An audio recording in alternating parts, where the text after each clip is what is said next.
Hey guys, so this is a video that we shot a couple of weeks back. Hindi ko na dapat siya ipapakita because hindi talaga kami interview or we didn't really have a plan going into it. Or tsambahan ko lang talaga yung mga mangyayari. But we did score one really good interview. Hopefully ma-inspire kayo na mag-attend ng Toycon because the more people that go, the more they organize better events. And hopefully you guys enjoy it enough para pumunta ng Toycon next year at makita-kita tayo doon.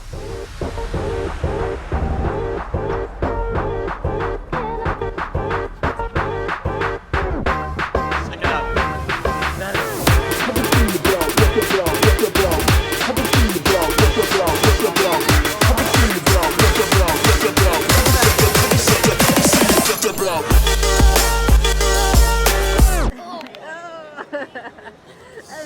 solid. Check it out, yo. What is up? You look at me. You looking at me. Huh?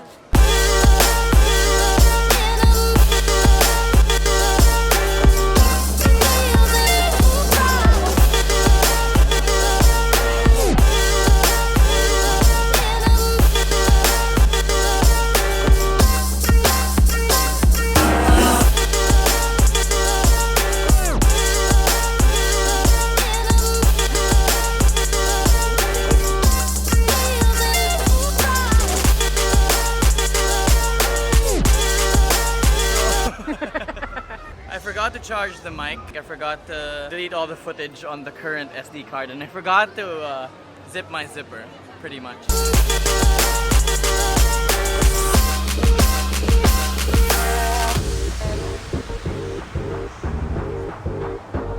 These are all yours.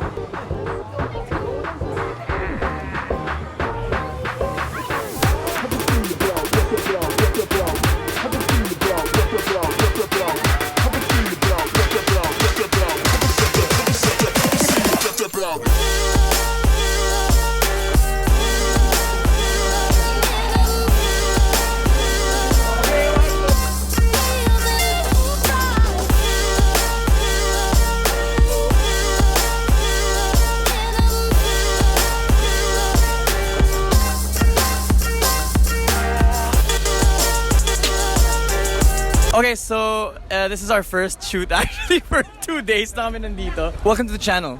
Thank you for watching. This is our first interview. We've been here for about 10 hours at this point. Medyo idol ko siya. I'm a little stoked right now. Would you like to introduce yourself? Hi, I'm Lou Sim. I'm a Manila-based Lego mecha builder. Yeah. So, now that I've met you, no, pwede mo pa autograph ka. I've always been wanting to know what goes into everything from the beginning to The whole suite, yeah. I started mga 2014, late 2013. I actually also came from like a Gundam background. Right. Then I wanted to go back into Lego. Mas okay, Mas flexible financially, mas okay siya like investment wise. Investment wise. You know what they say with like investment siya. Very true. Mas okay siya to recycle kasi.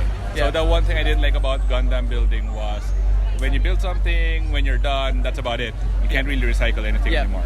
So with Lego, I used to do it as a kid. When I came back to it, I built mechs. Mm-hmm. And the way I do it is I first designed what you call a frame, which is this guy.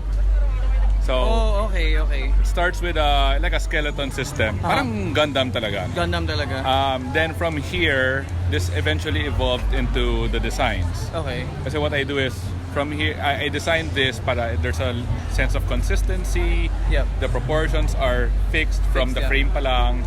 And this is actually the version 3. The version 1 was way simpler than this. The goal was we wanted to introduce mech building on a very end, for teens and like adults. Yeah. Na mas mukha siyang Gundam pero Lego pa rin siya. So this came about. Tapos how this cup becomes like one of the finished designs. Usually I go with I think of a concept. Tapos I think of a color. I think of a weapon. Then there's a bit of a backstory into it. Then the actual buildings. Oh, I'm not sure if it was you. Ang daming nagre-request ng parang backstory on. Ikaw ba yun? I think there's this other guy from Singapore yata or Hong Kong where bumubuo na siya mismo ng parang comics yata or parang basta may mesh siyang pinakita na skinan. Medyo madami actually. A lot of a lot of like foreign builders like to have a little more backstory to their builds. Yeah. I think it just Parang kit bashing din. kasi I think it just adds a lot more storytelling to the build. At saka when you flush out a design, you know, siyempre isipin mo, kasi ito yung backstory niya. Right. He has to be able to do this based on his story. Then the design would reflect that. It just helps with like fleshing out the design usually. Now, how do you? So me being early into it, I'm super curious kung paano mo, like for example, for this piece, I know for a fact that this is a wing from minifig. Saan mo, like how does it happen? How does it happen? It's kind of hard kasi like ako, people ask me that question a lot. And like where do I buy my parts or how do I select parts for mech building?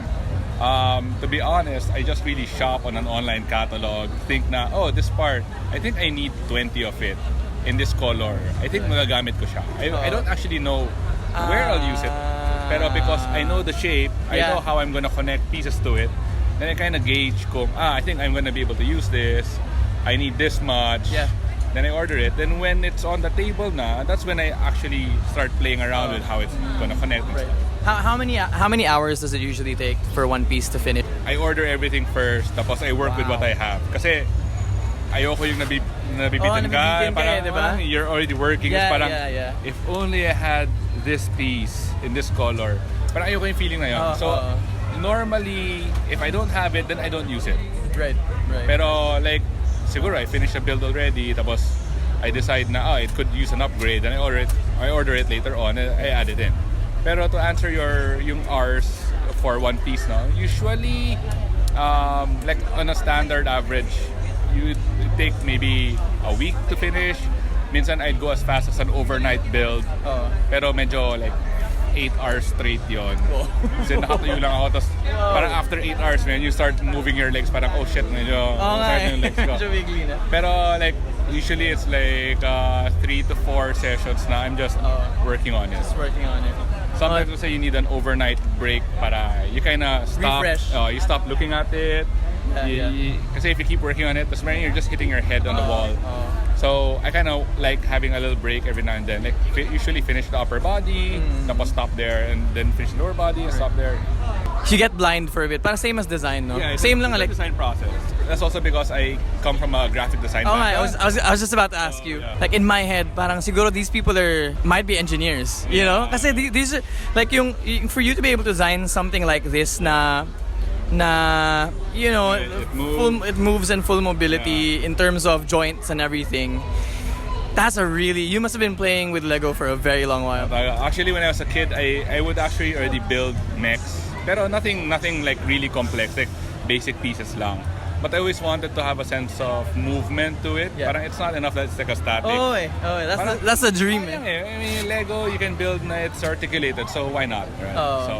No, it's amazing. I'm really happy we found this guy. So for anyone inspired to build mechs or inspired to build robots like myself, I think from the insight that I gained today was the fact na it's literally still the same as actual kit bashing ng tank models and end-plane models. But the thing with this kasi for me is Lego has a really special place in a lot of our generation's hearts. Talaga meron ganun iba eh. Saka the very fact that, you know, once you're done with it, if you're no longer happy with it, break it down, build something new. Right. That's what's a kit bashing na once you paint it, that's it. Sorry, you glue it and paint it gray and that's it. Tapos na. Thank you so much. Thank you.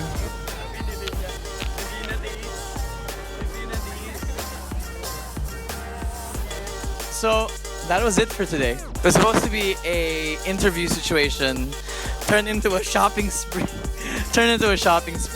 Completely failed my job. I think this is the best Toycon year since 2014, 2015. Just because there's so many builders. They brought in a couple of other designers from Southeast Asia. You saw Manila Killa pieces. We saw Yeezys out of nowhere. But the toy culture is really, really on an uphill in the Philippines, specifically for Marvel Universe. MCU ones, MCU toys are going crazy. I didn't see a lot of Legos actually. So there were only about 3 or 4 Lego places. It's kind of weird also not to see a lot of Game of Thrones pieces. Is that a reflection of what happened to the series? What is going on? But I got four Game of Thrones pieces, which I think Yeli took a video of, or maybe not. In any case, it was a really, really great event. I'm now looking forward to Comic-Con. That's it for today. Really tired. Sana nagustuhan nyo. Like and subscribe. Comment for any questions. See you on the next episode. Comic-Con, here we go.